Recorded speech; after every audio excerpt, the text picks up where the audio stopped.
Olá, nesse vídeo eu vou falar sobre dieta e nutrição. Se você está chegando aqui pela primeira vez, esse vídeo faz parte de uma série de vídeos do livro Cérebro e a Menopausa, da doutora Lisa Mosconi. Esse livro foi escrito originalmente em inglês em 2024 e traduzido para o português e publicado no Brasil em 2024 também. Pode ser que você aproveite o conteúdo aqui e entenda. Eu dividi esse capítulo em duas partes. Essa é a primeira parte. Mas, se você ainda está começando os seus estudos sobre a menopausa, pode ser interessante você clicar aqui na tela, no vídeo prefácio, e começar desde o início para entender as partes básicas ali da transição da menopausa e por que é importante a gente saber sobre o impacto no cérebro. Tá bem? Se você não me conhece, meu nome é Thaís Tosati, eu sou psicoterapeuta, especialista em individuação, eu atendo adultos e adolescentes sobreviventes de relações tóxicas e também sou especialista na terapia breve do resgate da criança interior. Se você já vem acompanhando, seja bem-vindo, seja bem-vinda.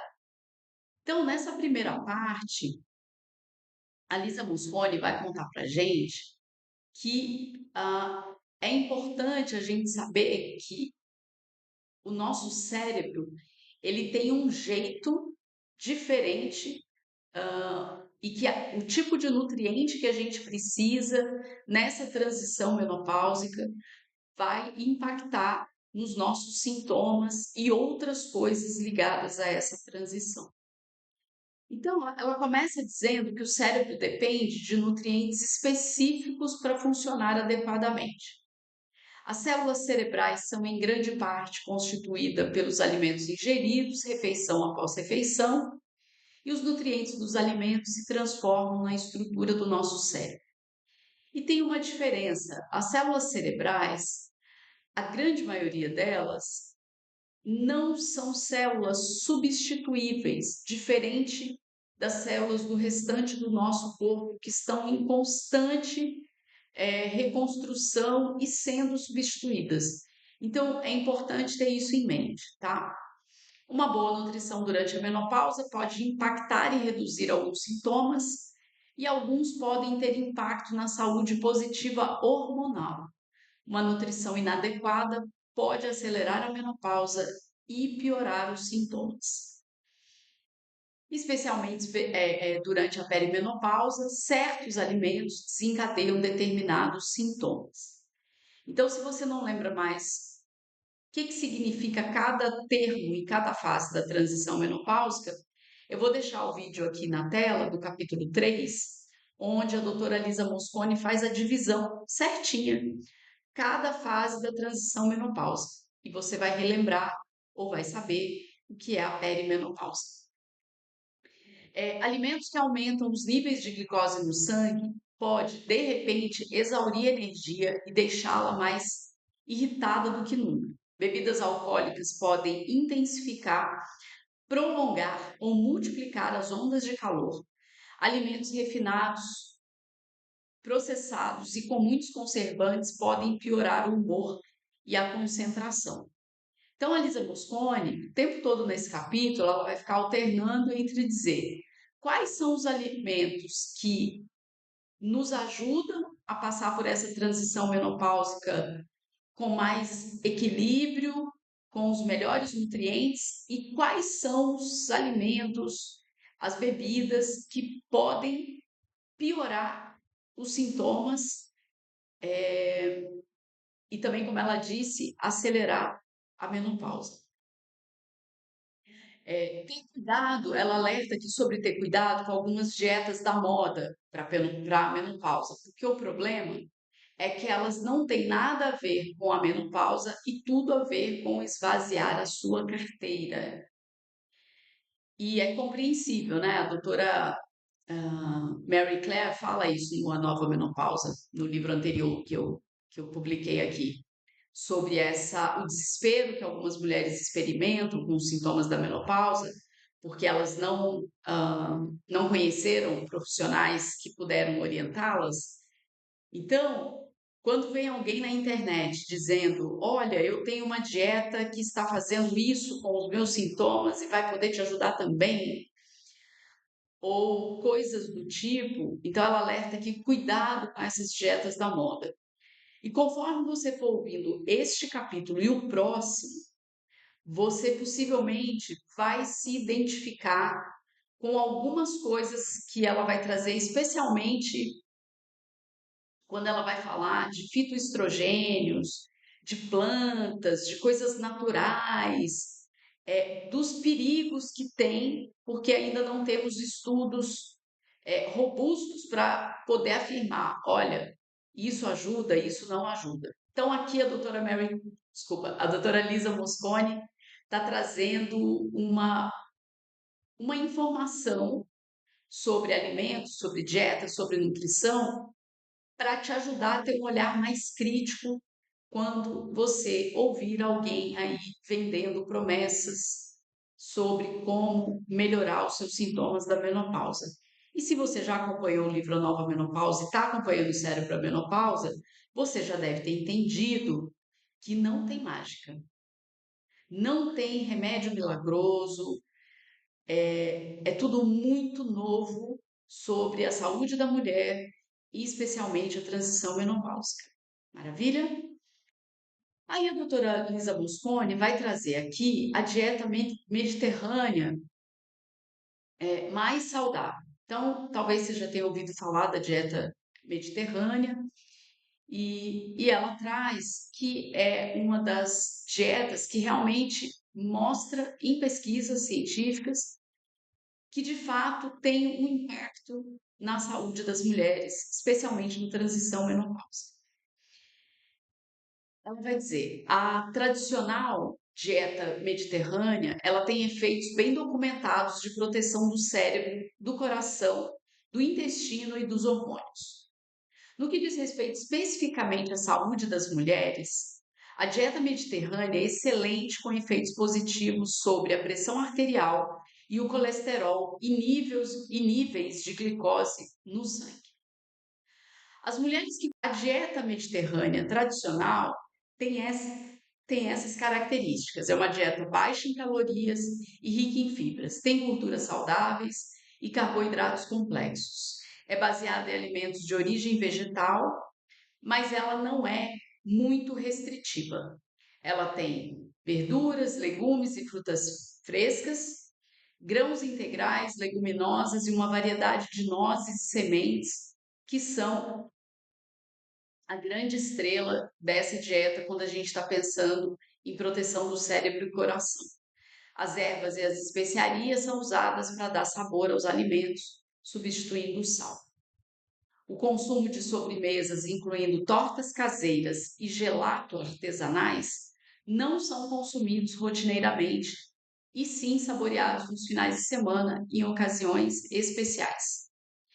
A dieta mediterrânea verde reduz ainda mais a carne e a substitui por proteínas vegetais ao mesmo tempo, que introduz alimentos ricos em nutrientes que não são normalmente encontrados na região do Mediterrâneo, como chá verde, abacate e soja, levando a mais perda de gordura abdominal, redução da pressão arterial, redução do colesterol ruim e a melhor sensibilidade à insulina e menos inflamação crônica.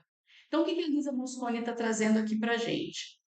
Que foram coletados dados de mais de 14 mil mulheres fazendo a comparação de uma mulher consumindo a dieta tradicional mediterrânea e a dieta típica ocidental, com muitos carboidratos refinados, processados e ultraprocessados, e deu para ver a diferença.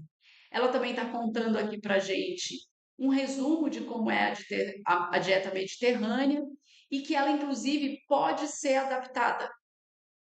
Então, ela fala dessa dieta mediterrânea verde, onde tem uma redução bastante drástica de carne, mas tem a inclusão de outros alimentos que não são encontrados no Mediterrâneo.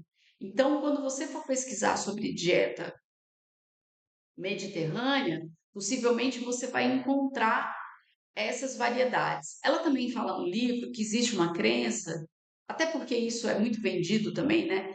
A dieta mediterrânea como alimentos caríssimos e que não é possível de uma pessoa que não tenha grana ter uma dieta como essa, e ela vai dizer que isso não é verdade, né? Você precisa se atentar às fontes que você está pesquisando sobre dieta mediterrânea para poder entender qual que é a estrutura que está nessa dieta mediterrânea, inclusive o que, que é possível substituir para a região que você mora, né? Então, por exemplo, ela fala aqui de nozes, mas possivelmente existem outras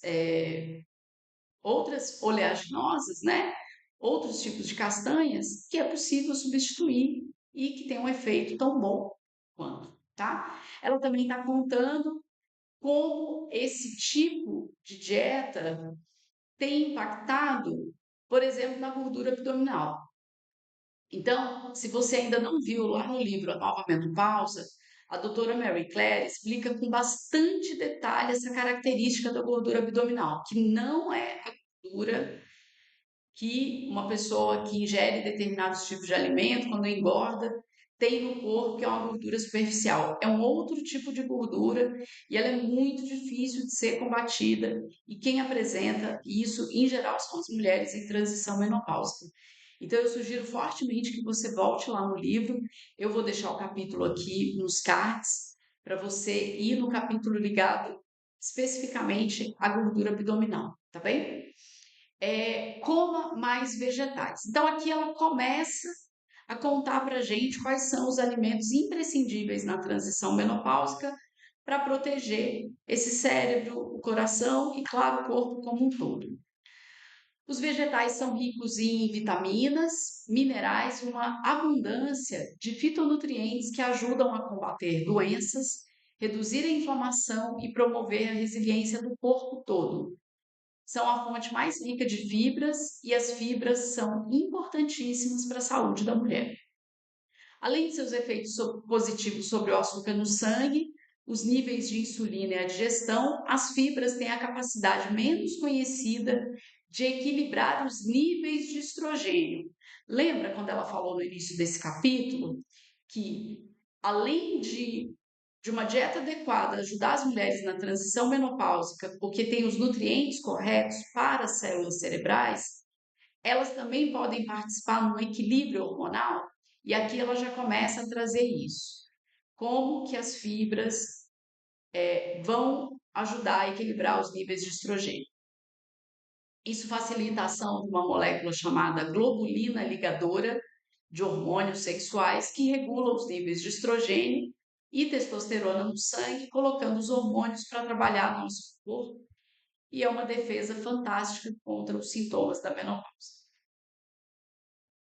Recomenda-se aproximadamente 14 gramas de fibras para cada 1.000 calorias consumidas diariamente. Outra vantagem de consumir mais vegetais é que eles oferecem algumas das opções mais ricas em antioxidantes disponíveis no planeta. Os antioxidantes combatem os radicais livres, reduzindo a inflamação e retardando o envelhecimento celular. Os radicais livres afetam negativamente a maturação e a liberação dos óvulos, além de causar estragos nas células cerebrais. Uma alta ingestão de antioxidantes pode retardar esses efeitos, adiando a menopausa. E os alimentos mais comuns são uvas, mirtilos, amoras, goji berries e alcachofras. Especiarias e ervas como canela, orégano, alecrim, selênio, castanha do Pará, frutas cítricas, arroz, aveia e lentilhas, frutas e vegetais. E a sugestão é que a comida no nosso prato, os alimentos, pareçam um arco-íris. Os vegetais devem constituir metade do seu prato no almoço e no jantar.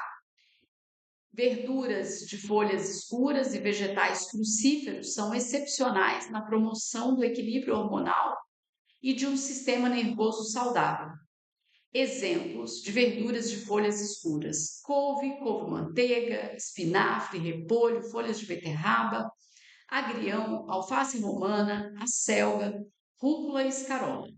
Vegetais crucíferos: couve, couve-manteiga, couve-flor, couve de Bruxelas, brócolis, repolho, mostarda, agrião, acelga chinesa. Quando se consome mais vegetais, você tem menos chances de ter excesso de peso e menos sintomas da menopausa e uma redução de danos aos genes, protegendo-os do câncer de mama. Bem, quando a gente está consumindo alimentos como os vegetais e tudo isso que ela citou, né, sobre inclusive frutas e alguns exemplos de vegetais, a gente também está produzindo uma proteção para as nossas células, porque quando ela fala dos antioxidantes, um dos grandes problemas quando a gente não consome alimentos que traz essa proteção contra os radicais livres, a gente tem um desgaste das células e alguns estudos já têm mostrado que isso pode manter os nossos genes desprotegidos e isso resultar, por exemplo, em alguns tipos de câncer. Embora algumas dietas recomendam evitar frutas devido ao alto teor de açúcar, há muitas evidências de que várias frutas são especialmente benéficas para a saúde das mulheres e não devem ser negligenciadas se você precisa controlar os níveis de açúcar. Prefira frutas com baixo índice glicêmico, como frutas vermelhas, maçã, limão, laranja, toranja e melancia. E coma as frutas de alto índice glicêmico, como uva e manga, com mais moderação. Então, se você tem uma questão de sensibilidade à insulina, é importante você estar atenta quais são as frutas com maior índice glicêmico e as que têm um índice glicêmico mais baixo para você poder equilibrar isso na sua dieta. Outra recomendação são os grãos integrais, tubérculos e leguminosas. Muitas pessoas cresceram ouvindo que devem tomar cuidado com carboidratos. E elas não sabem que nem todos os carboidratos fazem mal para a nossa saúde. Existe uma diferença entre carboidratos complexos e simples. Em geral, os carboidratos complexos, eles têm essa proteção, né, que é uma camada a mais. Então, o arroz integral ele não foi completamente refinado. Enfim, os grãos integrais como um todo e também os tipos de tubérculos, eles são diferentes. Então, nananana. Então, exemplo de carboidrato complexo: o arroz integral, aveia integral, batata doce. Já os carboidratos. Então, esses carboidratos complexos, eles têm um resultado mais favorável.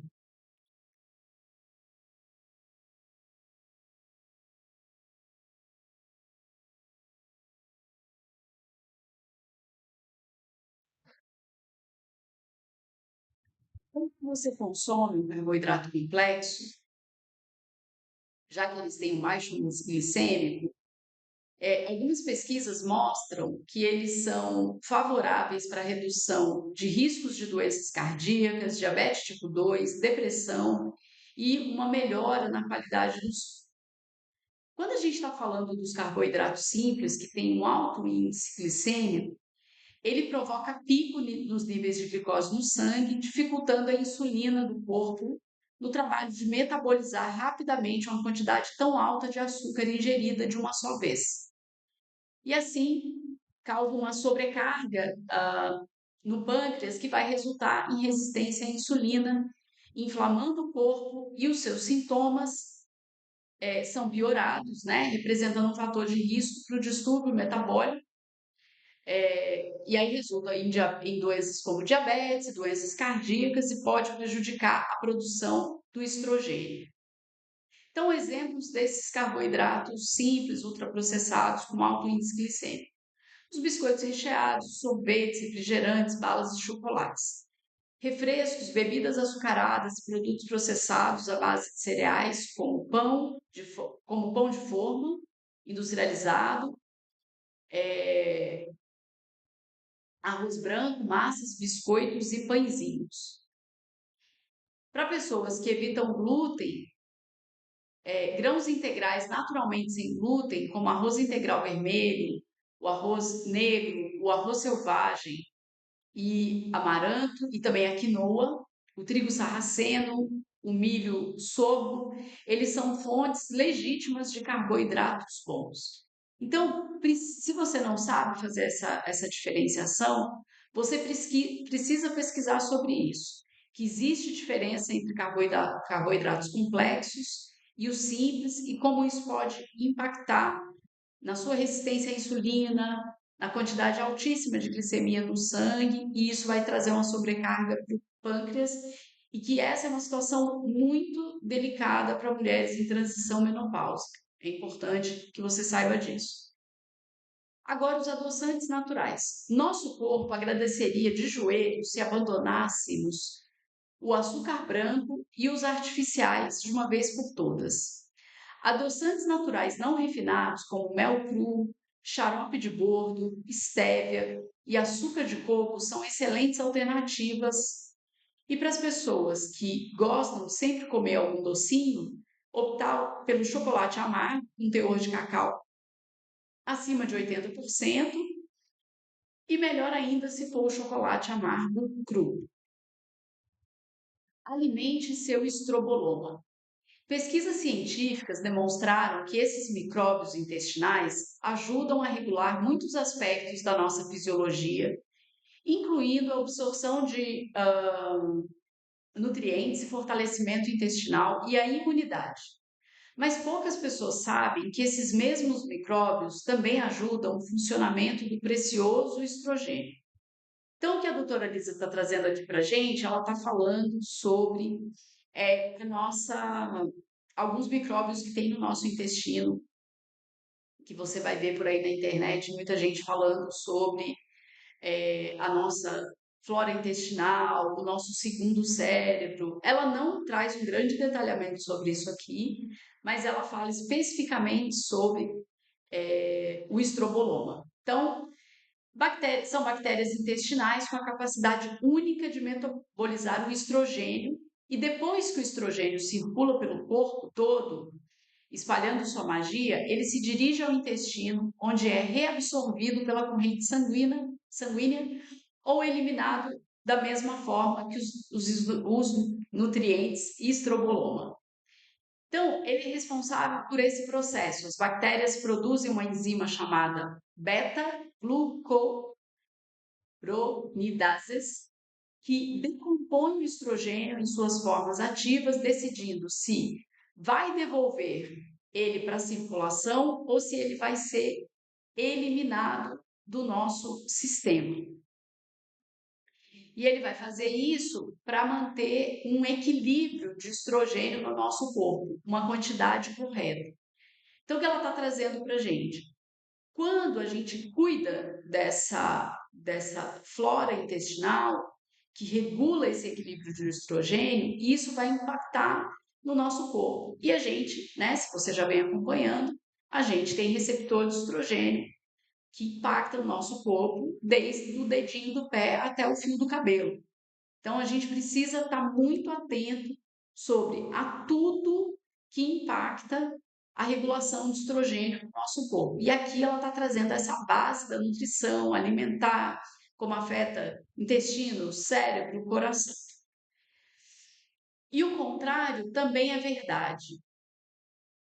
Por exemplo, a desbiose é um problema que surge quando o número de bactérias nocivas superam os micróbios intestinais e o equilíbrio do microbioma é prejudicado, e isso resulta em problemas digestivos, e aí a inflamação, e aí os níveis de estrogênio também podem se desequilibrar, resultando na liberação de doses irregulares na corrente sanguínea.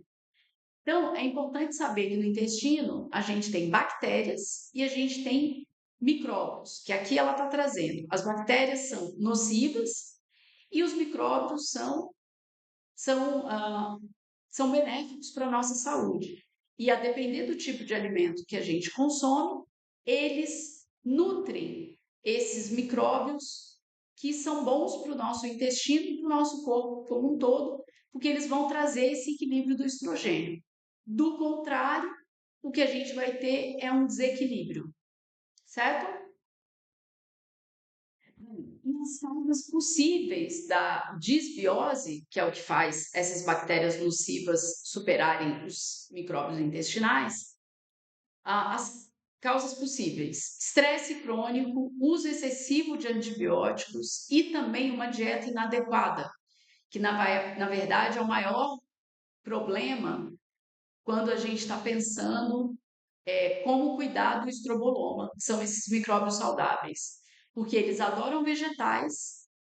E aí, quando esse microbioma recebe os nutrientes dos quais ele precisa, ele trabalha muito bem, especialmente no equilíbrio do estrogênio no nosso corpo.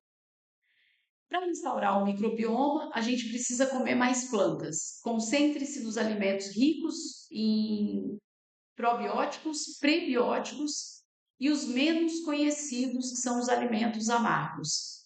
Os prebióticos são carboidratos não digeríveis e é o prato favorito das bactérias intestinais, como alho, cebola, aspargo, beterraba, repolho, alho poró, alcachofra, feijão, ervilha e lentilha.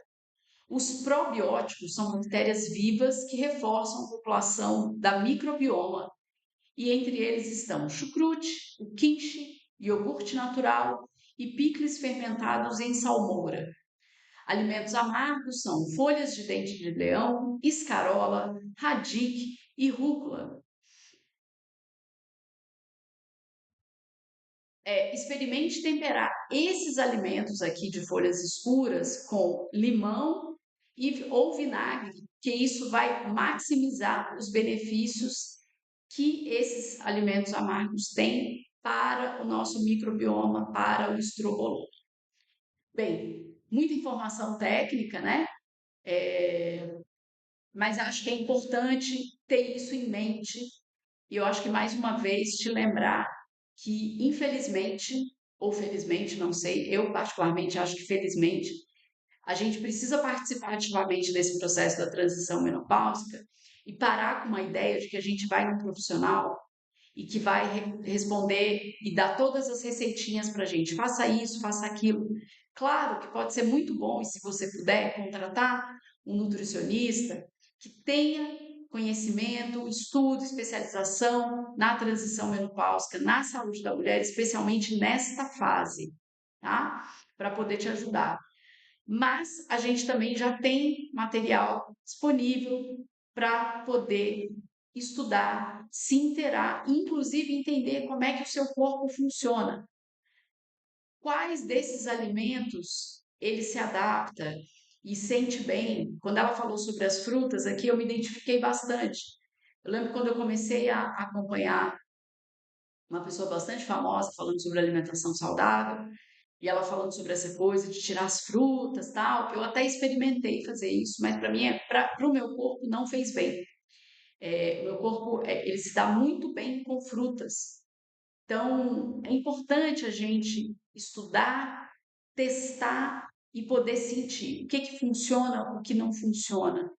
E quando a gente está falando de transição menopáusica, isso ainda fica muito mais latente, a gente fica muito mais sensível. Eu percebo claramente na minha transição menopáusica, é intolerável, o meu corpo não tolera mais determinadas quantidades de doce. Eu nunca gostei muito de doce, mas eu já consegui gostar e comer alguns tipos e o meu corpo não suporta mais.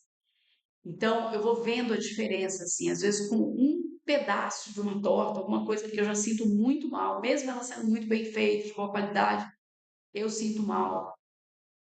Algumas mulheres apresentam uma intolerância que eu acho ótimo à bebida alcoólica, porque realmente isso é uma coisa extremamente tóxica para o nosso corpo, mas para as mulheres em transição menopáusica, isso ganha uma proporção assim imensa. Então é muito importante que você participe desse processo ativamente. Estuda, pesquisa, é a sua saúde, é seu corpo. Se você quer envelhecer com qualidade de vida, com autonomia, com liberdade, é importante você ter uma participação ativa. Me conta o que você achou aqui dessa parte do capítulo, dessa primeira parte.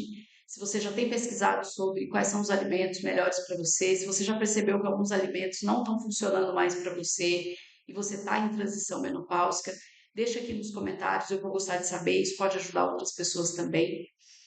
Muito obrigada. Se você ainda não se inscreveu aqui no canal, por favor, se inscreve. Toda sexta, 7 da manhã e sextas, 18 horas, tem vídeo novo. Ativa as notificações para você ser avisada.